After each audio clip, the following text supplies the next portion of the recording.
तो shoulder dislocation तीन type का होता है, ठीक है। एक शोल्डर डिस्लोकेशन होता है, एक पोस्टीरियर होता है और एक इन्फीरियर होता है। ये तीन टाइप बेसिकली होते हैं। एंटीरियर शोल्डर डिस्लोकेशन में क्या होता है कि हेड ऑफ ह्यूमरस है ग्लेनवार्ड के एंटीरियर आ जाता है। एंटीरियर समझ रहे हो, आगे। पोस्टीरियर में कहाँ जाता है, पीछे गिर जाता है, ठीक है। और इन्फीरियर होता है, उसमें कहाँ जाता है, नीचे गिर जाता है। इन्फीरियर शोल्डर डिस्लोकेशन को क्या बोलते हैं, लंबरेसियो इरेक्टा बोलते हैं, ठीक है। अब anterior shoulder dislocation most common होता है, हिप में पोस्टीरियर डिस्लोकेशन ज़्यादा कॉमन है। एंटीरियर शोल्डर डिस्लोकेशन का क्या कारण हो सकता है, तो जैसे मैंने बताया पहले कि ट्रॉमा हो सकता है, ट्रॉमेटिक हो सकता है। और ट्रॉमा भी दो टाइप का हो सकता है, डायरेक्ट ट्रॉमा होता है, इनडायरेक्ट ट्रॉमा। डायरेक्ट ट्रॉमा मतलब पेशेंट यहीं पे गिरा, शोल्डर से पोस्टीरियर उसको इम्पैक्ट हुआ और आगे की ओर लगा, तो क्या हुआ, शोल्डर आगे की ओर निकल के आ गया। इसमें एटीट्यूड ऑफ लिम्ब जो मैं एबडक्शन एंड एक्सटर्नली रोटेटेड रहेगा, ठीक। बाद इसमें क्या क्लिनिकल फीचर्स तुम्हें मिलेंगे, तो पहला एटीट्यूड क्या रहेगा, इसमें एबडक्शन का ही रहेगा एंड एक्सटर्नली रोटेटेड रहेगा, ठीक है। दूसरा जो मैंने तुम्हें बताया, एक कि जो नॉर्मल राउंड कंटूर होता है वो तुम्हारा नहीं दिखेगा, क्योंकि क्यों होता है, ह्यूमरस के कारण होता है। ह्यूमरस डिस्लोकेट हो गया तो नॉर्मल राउंड कंटूर है शोल्डर का, उसका नहीं है। दूसरा है एक्रोमियन प्रोसेस जो होता है वो प्रोमिनेंट हो जाएगा, क्योंकि शोल्डर अपना आ गया है, ठीक है। दो फीचर हो गया। तीसरा तुम्हारा क्या हो जाएगा, हमारा हेड ऑफ ह्यूमरस है वो एंटीरियरली फील होगा। पहले तो लूप होता है, फिर फील करते हैं, मतलब इंस्पेक्शन पैल्पेशन पे आते हैं, तो तुम्हारा फील कहाँ होगा, यहाँ पे एंटीरियर में होगा। अब एक कुछ स्पेशल टेस्ट होते हैं, जैसे कि डुगाज टेस्ट होता है। डुगाज टेस्ट में पेशेंट क्या करता है, अपने शोल्डर अपोजिट शोल्डर को टच नहीं कर पाता, ठीक है। वो बहुत ही कॉमन मतलब पॉजिटिव फाइंडिंग होता है, ठीक है। तो दूर गया शोल्डर, डुगाज मतलब दूर गया, तो ये टच नहीं कर सकते, याद रखना इस बात को। दूसरा होता है कि एक होता है कॉलवे साइन होता है, उसमें क्या होता है कि सर्कमफ्रेंस, सी फॉर कॉलवे, सी फॉर सर्कमफ्रेंस बढ़ जाता है, इसका गर्थ बढ़ जाता है, ठीक है। तीसरा चीज़ होता है इसमें एक हैमिल्टन्स रूलर टेस्ट होता है। इसमें क्या होता है, नॉर्मली तुम अगर देखोगे इसको रखोगे यहाँ पे, तो एक्रोमियन यहाँ रहता है और ये लैटरल प्रोनाइल, इन दोनों को एक साथ टच नहीं कर पाए, नॉर्मल सिनेरियो। जब डिस्लोकेट हो गया, यहाँ आ गया, तो इजीली टच हो जाता है एक साथ में, ठीक है। हाँ, हैमिल्टन रूलर टेस्ट हो गया। एक ब्रांड साइन होता है, ब्रांड साइन में क्या होता है, एंटीरियर एक्सिलरी फोल्ड होता है, वो बढ़ जाता है, इंक्रीज हो जाता है, ठीक है। ये 4-5 टेस्टिंग हो गया। तो अब तुमने पेशेंट आया तुम्हारे पास, ट्रॉमा का हिस्ट्री का तुमने उसको इवेल्यूएट किया, उसके बाद अपने डायग्नोसिस को कंफर्म कैसे करोगे, सस्पेक्ट क्या किया तुमने, प्रोविजनल डायग्नोसिस क्या बनाया, शोल्डर डिस्क। नेक्स्ट क्या होगा, एक्सरे के लिए तुम ऑर्डर दोगे, एक्सरे कराना है। तो एक दो एक्सरे तो नॉर्मल होते हैं, एपी व्यू करना है, एक्सिलरी व्यू करना है। उसके बाद कुछ स्पेशल एक्सरे होते हैं। स्पेशल एक्सरे में क्या होता है, अच्छा, एक होता है वेस्ट पॉइंट व्यू, याद रखना, वेस्ट पॉइंट व्यू होता है, और दूसरा एक स्ट्राइकर नॉच व्यू होता है। तो वेस्ट पॉइंट व्यू से ग्लेनवार्ड के बारे में हमें ज़्यादा इन्फॉर्मेशन अच्छे से पता चलता है, ठीक है। जो प्रोन में लिखा रहता है 25 डिग्री लिखा रहता है सीफेलेट।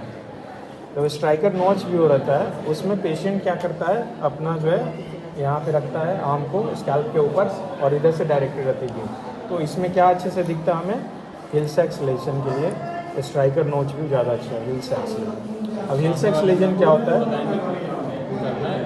जब ह्यूमरस का हेड बाहर निकलता है ग्लेनवार्ड से, ठीक है, सपोज करो ऐसी नहीं हो, ये बाहर आ गया, तो इसके पोस्टीरियर लैटरल एस्पेक्ट पे जो बोन लॉस होता है उसको हिल सैक्स लेजन बोलते हैं। और बैंकार्ड लेजन क्या होता है, जब ये बाहर आता है ग्लेनवार्ड के, तो उसके एंटेरियर इंफीरियर पार्ट पे उसका लैब्रम या बोन जो है ग्लेनवार्ड का वो डिफिसिट हो जाए, उसको बैंकार्ड लेजन बोलते हैं। एक रिवर्स हिल सैक्स लेजन होता है, वो किस में पाया जाता है बताओ, रिवर्स हिल सैक्स लेजन, वो पोस्टीरियर शोल्डर डिस्लोकेशन होता है, ठीक है। इसमें क्या था, पोस्टीरियर लैटरल, उसमें एंटेरियर मीडियल पे बोन का डेवलपमेंट। अब ये समझ आ गई, एक्सरे तुमने कर लिया कि हाँ भाई अब शोल्डर डिस्लोकेशन कंफर्म हो गई, ठीक है, शोल्डर डिस्लोकेशन कंफर्म हो गई। अब उसको अब आता है कि तुम क्या ट्रीटमेंट दोगे पेशेंट को। तो जैसे मैंने बताया, ऑर्थो में 2 ही ट्रीटमेंट होता है, कंजर्वेटिव होता है, ऑपरेटिव होता है, ठीक है। पहले कंजर्वेटिव के लिए ट्राई करते हैं, कंजर्वेटिव अगर फेल हुआ तो ऑपरेटिव के लिए जाते हैं, ये जनरल एक प्रिंसिपल होता है। तो कंजर्वेटिव में 2-3 जो है प्रोसीजर के नाम याद रखना। एक बहुत ही फेमस हिपोक्रेटिक मेथड होता है, हिपोक्रेटिक मेथड। ये बहुत सदियों से चला जाता है, हिपोक्रेट्स के टाइम से ही चला आ रहा है, ठीक है।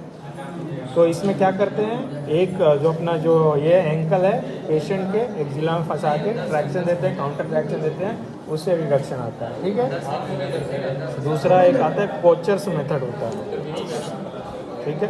कोचर्स में क्या होता है, ट्रैक्शन दे रहे हो तुम, सुनो, ट्रैक्शन दे रहे हो, एक्सटर्नल रोटेशन किए, उसके बाद एडक्शन किए, तब इंटरनल रोटेशन, ठीक है। ये होता है कोचर्स मेथड। एक हमने हमारे इंडियन डॉक्टर हैं, डॉक्टर एल प्रकाश, एक उनका नया मेथड आया है, इसमें 2 बंदों की ज़रूरत नहीं होती है, ठीक है। धीरे धीरे एक्सटर्नल रोटेट करना है, एडक्ट करना, इंटरनल रोटेट करना, उसी में आ जाता है, ठीक है। अब ये बात हो गई कंजर्वेटिव की। ऑपरेटिव की बात आती है, तो ऑपरेटिव ज़्यादातर हम आर्थ्रोस्कोपिक करते हैं। आर्थ्रोस्कोपिक बैंकार्ड रिपेयर कर सकते हैं अगर बैंकार्ड रीजन है तो, और नहीं तो अगर शोल्डर डिसलोकेशन कब करेंगे, ओपन कब करेंगे, जब रिड्यूस ही नहीं हो, इरिड्यूसिबल हो, उस केस में सॉफ्ट टिश्यू इम्पिंजमेंट हो रहा है, उस वजह से रिड्यूस नहीं हो रहा है, ग्रेटर ट्यूबरोसिटी का फ्रैक्चर है, उस केस में हम क्या करेंगे, ओपन शोल्डर रिडक्शन करेंगे, ठीक है। उसके बाद हम 2 से 3 हफ्ते तक इसको प्रोटेक्ट करते हैं। शोल्डर डिसलोकेशन हुआ, उसके बाद हमने क्या किया, प्रोटेक्ट किया, सॉफ्ट टिश्यू वगैरह में, ताकि सॉफ्ट टिश्यू हीलिंग हो जाए।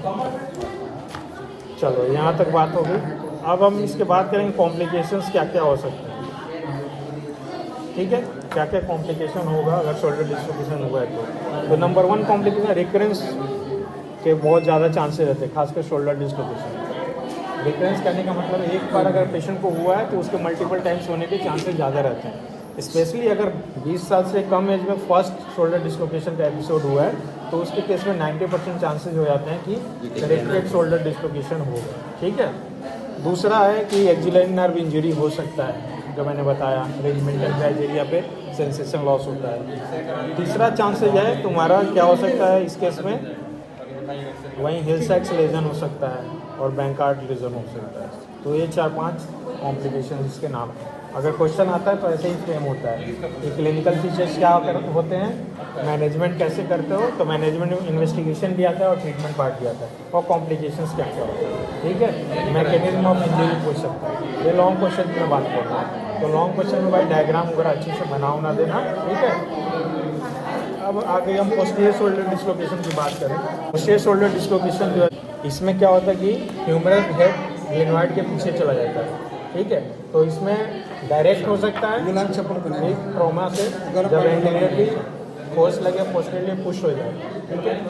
इनडायरेक्ट हो सकता है, ठीक है। और एट्रोमेटिक भी हो सकता है, जैसे सीजर आया पेशेंट को या फिर शॉक लग गया, इलेक्ट्रिक शॉक लग गया, उसमें इनडायरेक्ट इंजरी मेथड है, तो उस केस में तुम्हारा पोस्टीरियर शोल्डर डिसलोकेशन के चांसेस ज़्यादा रहते हैं, ठीक है। अब इसमें भी कैसे, एटीट्यूड ऑफ द लिम्ब, पहला चीज़ ये होगा एटीट्यूड क्या रहेगा, तो इस केस में अब उल्टा हो जाएगा, एडक्टेड रहेगा और इंटरनली रोटेटेड रहेगा, एडक्शन इंटरनल रोटेशन। उस केस में क्या रहता है, एडक्शन एक्सटर्नल रोटेटेड रहता है, इसमें एक्सटर्नल रोटेशन पॉसिबल ही नहीं होता है, ठीक है। पेशेंट स्लिंग पोजीशन इसको बोलते हैं, जैसे स्लिंग लगाते हैं आर्म स्लिंग, एडक्शन और इंटरनल रोटेशन रहता है वैसे, ये ऐसे भी नहीं कर सकता, ठीक है। 0 डिग्री एक्सटर्नल रोटेशन होता है। तो ये हो गया। और तुम्हारा हेड कहाँ फील होगा, पोस्टीरियर फील होगा, ह्यूमरल हेड पोस्टीरियर। अब इसमें भी फिर एक्सरे कराओगे तो एक्सरे में क्या क्या फीचर्स मिलेंगे, एक तो तुम्हारा वैकेंट ग्लेनोइड साइन होता है, वैकेंट ग्लेनोइड कैविटी वैकेंट रहेगा, मतलब वहाँ हेड ऑफ ह्यूमरस होना चाहिए, वो नहीं रहेगा। दूसरा एक लाइट बल्ब साइन होता है, चूँकि हेड ऑफ ह्यूमरस रोटेट कर जाता है तो जो हेड जो होता है एकदम लाइट बल्ब जैसा हो जाता है, ऐसे।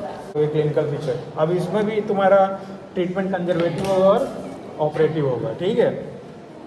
तो कंजर्वेटिव में क्या करेंगे, ट्रैक्शन देंगे पेशेंट को, इधर डिफॉर्मिटी उसी लाइन में, एडक्टेड है तो एडक्टेड में ट्रैक्शन देंगे, और जो शोल्डर पीछे हुआ उसको पीछे से पुश करेंगे ताकि मेंटेरियर यहाँ पे फिट हो जाए, ठीक है। ये समझ गया। अब एक लास्ट होता है इन्फीरियर शोल्डर डिसलोकेशन। हाँ, उसमें भी ऑपरेटिव कब करोगे तुम्हारा, तो जब एलटी का फ्रैक्चर हो, लेसर ट्यूबरोसिटी का फ्रैक्चर हो और इरिवर्सिबल रिडक्शन हो, तो हमें क्या करना चाहिए, ऑपरेटिव के लिए जाना चाहिए, ठीक है। समझ में आ गई।